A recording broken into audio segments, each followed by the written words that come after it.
तो रविंद्र रैना साहब, अगर आप कहते हैं आपने काम किया, आपकी जमात कहती है काम करें, आइए इलेक्शन करते हैं, देख लेते हैं। आप अपने इलाके से लड़िए, हम आपके इलाके में आपके खिलाफ कोई छोटा सा कैंडिडेट खड़ा करेंगे। आप इतने बड़े दिग्गज नेता है, मैं उनसे चैलेंज करता हूँ, उसको हरा के बताएं। नहीं हरा पाएंगे। हराना तो बहुत दूर रहा, मुझे तो लगता है बीजेपी अब अपनी जमानतें भी बचा नहीं सकती जम्मू कश्मीर के अंदर अगर वो इलेक्शन करें। मैंने सुना कि बीजेपी के जो लीडर्स हैं उनकी भी नहीं कोई सुनता है, वो भी खुद परेशान। मैं इसको यकीनी नहीं कह सकता हूँ, लेकिन मैंने सुना है। लेकिन क्योंकि जो आदमी जीत के आता है, लोगों की बात करता है, अवाम की बात करता है। एक दस्तखत करवाने के लिए एक आम आदमी को आज 2 से 5 हज़ार रुपए का खर्चा आता है, जो पहले की एडमिनिस्ट्रेशन घर जाके लोगों को दस्तखत करती थी। इस इलेक्शन में भी ये कोई ना कोई बहाना अभी मार देंगे कि फलानी वजह से हम हार गए।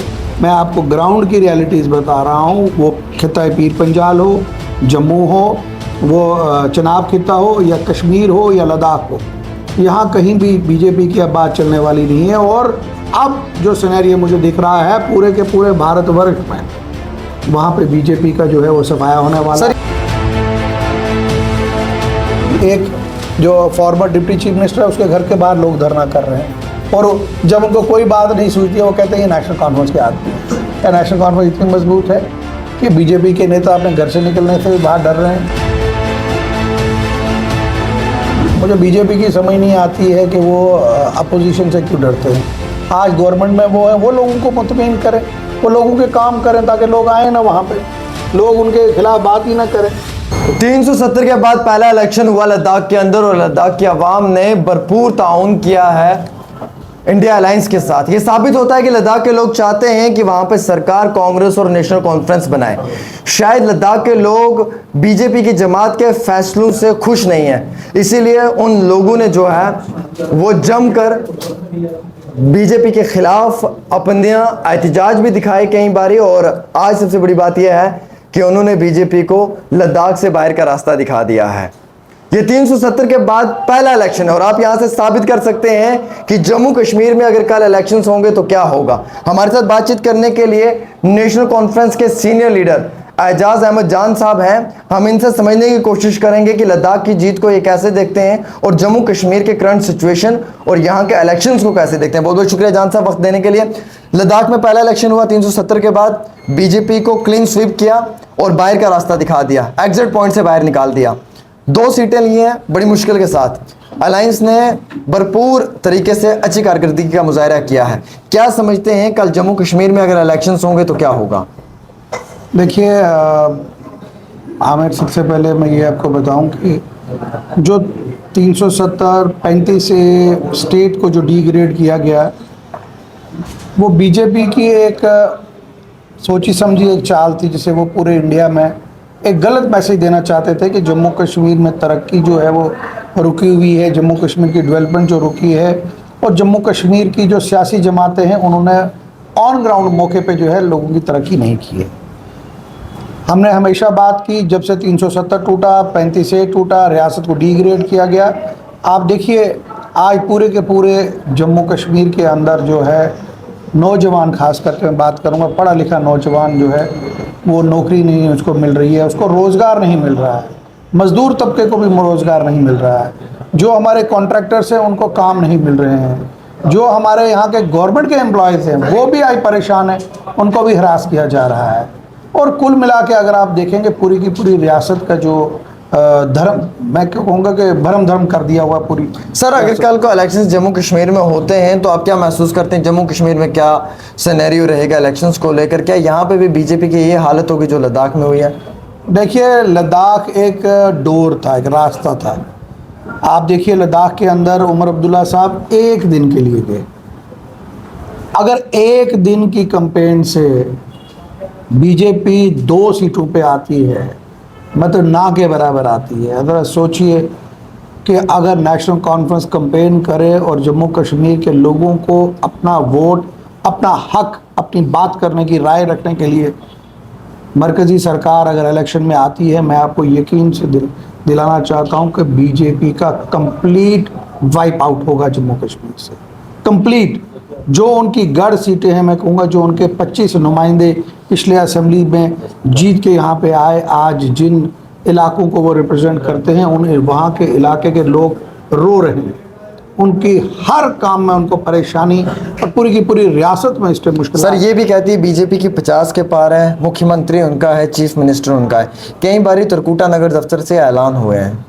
वो जो कहते हैं 50 के पार, वो नेशनल कॉन्फ्रेंस को कहते हैं, वो अपनी जमात को लेनी कहते हैं। मुझे ये लगता है बीजेपी 50 तो दूर रही, मुझे लगता है अगर आज की डेट में इलेक्शन हो तो बीजेपी 5 पार नहीं हो, 50 तो बहुत दूर है। वो चीफ मिनिस्टर का सपना देख रहे हैं। आप चीफ मिनिस्टर का सपना देखो, सपना देखने का हर एक को हक है, लेकिन मैं आपको यकीन से कहता हूँ, आप डीडीसी इलेक्शन देखिए।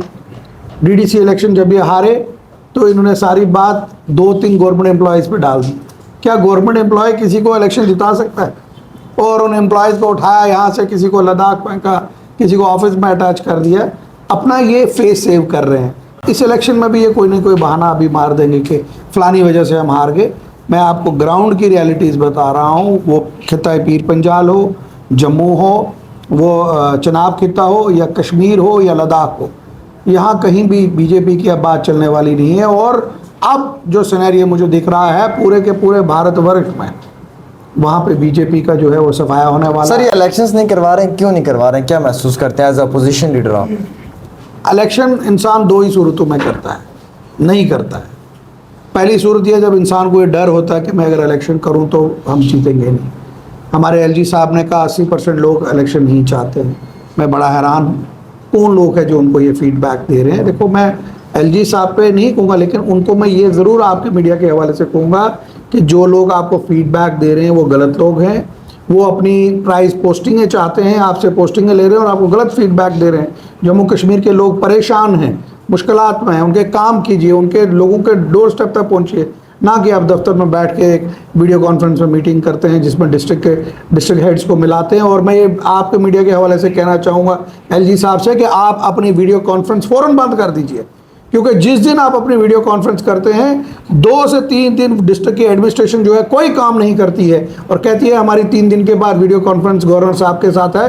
तमाम लोग उनके दरवाज़ों के बाहर खड़े रहते हैं और वापस चले जाते हैं, जो गांव से 50-50 किलोमीटर चल के आते हैं। एक दस्तखत करवाने के लिए एक आम आदमी को आज 2 से 5 हज़ार रुपये का खर्चा आता है, जो पहले की एडमिनिस्ट्रेशन घर जाके लोगों को दस्तखत करती थी। और मैं यहाँ से आपको बड़े यकीन से कहता हूँ कि एडमिनिस्ट्रेशन जहाँ कहीं भी है, मैं किसी एक डिस्ट्रिक्ट का नहीं, पूरी रियासत के अंदर जिस दिन ये फैसला करते हैं कि फलाने दिन हमारी वीडियो कॉन्फ्रेंस है, उससे 3 दिन पहले कोई भी डिस्ट्रिक्ट का ऑफिसर अपने इलाके में, अपने एरिया में, कहा वो कोई भी डिपार्टमेंट का विंग हो, काम नहीं करता। वो सिर्फ एक ही बात कहता है गवर्नर साहब की मीटिंग है, हमें डेटा चाहिए। और एक बात और आपके मीडिया के हवाले से कहना चाहूँगा, बहुत सी ऐसी जगह हैं जहां ऑफिसर्स आते हैं, 50 लोगों को इकट्ठा करते हैं, फ़ोटो खींचते हैं, ऊपर भेजते हैं और ख़ुद वो लोगों को कहते हैं कि यार एक फ़ोटो भेजना है, हमें पता है काम तो कुछ होना नहीं है, हम भी अपनी नौकरी बचाते हैं। आज़ाद साहब मैं ये सवाल आपसे करूँगा जो सबसे इम्पोर्टेंट है इस वक्त के करंट सिचुएशन के अंदर, क्या आप ये महसूस करते हैं कि इलेक्शंस ना होना,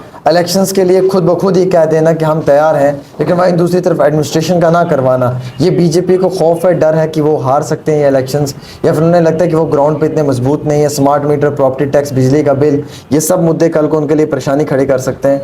देखिए अगर मैं मुद्दों की बात कहूँ तो मुझे 1 घंटा लगेगा मुद्दे बताने के लिए। प्रॉपर्टी टैक्स हो, स्मार्ट मीटर हो, और रोज़गार को लेके हो, बीजेपी ऑन ग्राउंड जो है वो बिल्कुल कामयाब, ज़ीरो, और कोई उसकी पोजीशन नहीं है कहीं पे।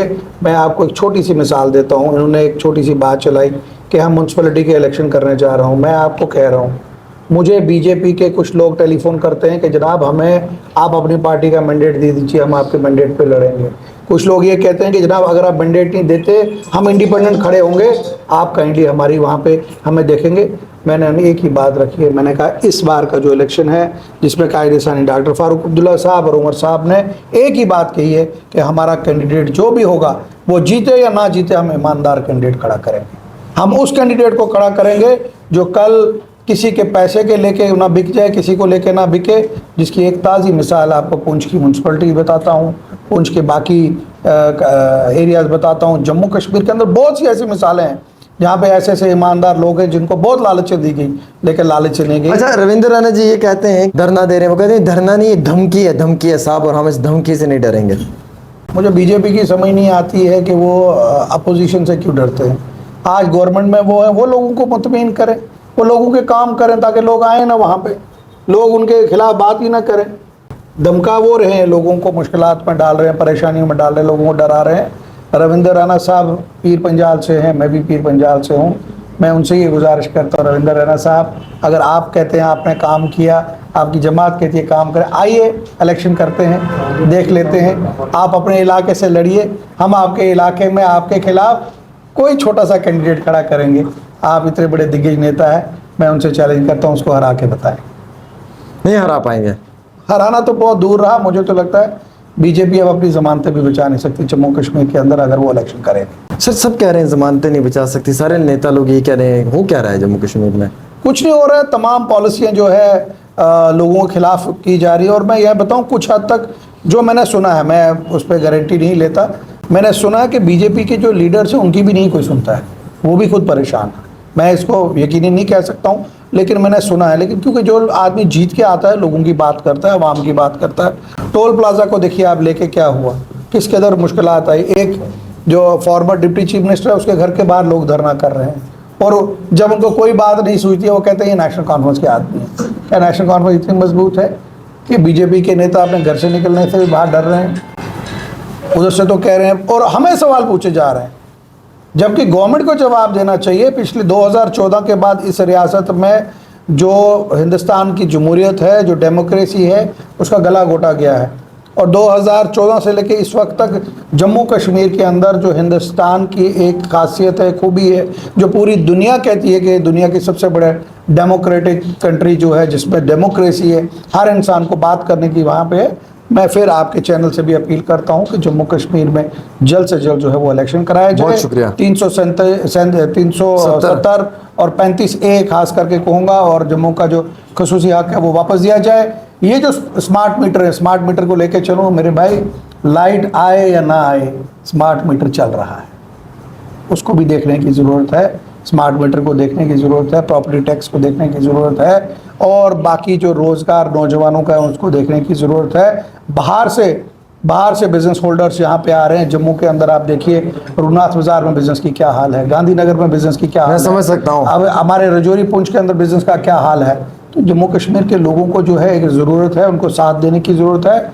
बाकी जम्मू कश्मीर का हर इंसान जो है वो अपने देश के साथ, अपने मुल्क के साथ जुड़ा हुआ है, उसकी सालमत के लिए कुर्बानी देता आया है, कुर्बानियाँ देगा, लेकिन बीजेपी 5 के पार नहीं होगी।